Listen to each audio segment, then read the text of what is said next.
Today on Storytelling for the Screen, we talk about filming your movie.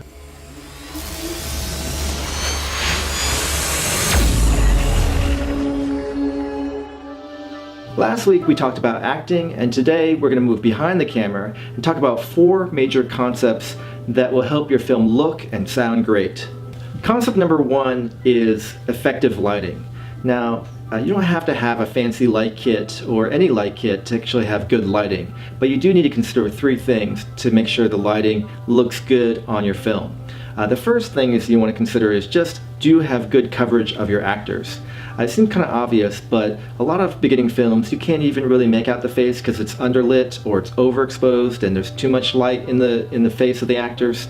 So basically, just when you're filming your actors, be very conscious of how they're lit. If you need more light, you can use a basic flashlight or a reflector, which is a relatively inexpensive piece of equipment, or reposition the actor in the space to make sure light hits them on the face appropriately.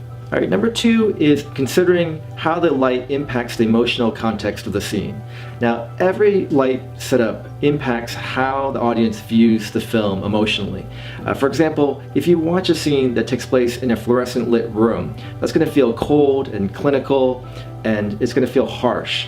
If you actually film something outdoors when it's twilight and the sun is setting, that light is usually warm and sometimes romantic, and a soft feeling is going to come across in the film. Number 3 is 3-point lighting. 3-point lighting is a way to create a good lighting setup that gives you a sense of 3 dimensions for your actor.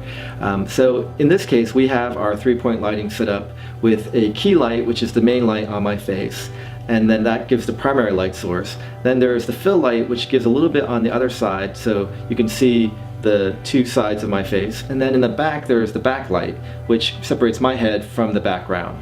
Now with these 3-point lighting, actually see the dimensions of someone's head, and that just looks more professional and is a good way to go if you can afford for this lighting setup. Concept number 2 is effective sound. Now in order to get effective sound, you need to consider 2 major things. Number 1 is proximity. Proximity is how close the actors are to the microphone. Now the closer the microphone is to the actors, the better their sound will be. Now the best way to do this is really putting a microphone onto a boom pole and lowering that mic as close to the actors as possible without getting the microphone in the shot.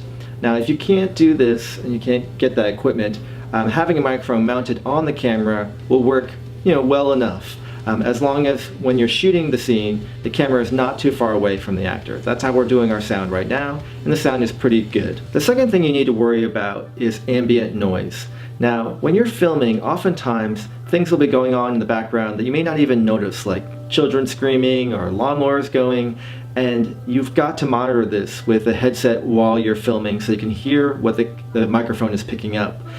Because if the ambient noise comes in and it's too strong, it will ruin your film, because when you get into the editing room and you're trying to deal with your sound, you can't really take out stuff from the sound mix. It's really hard to deal with. And so you can save yourself a lot of trouble by just monitoring sound, and if there are some kind of things messing up your sound, just to stop, make sure that gets fixed, and then continue on.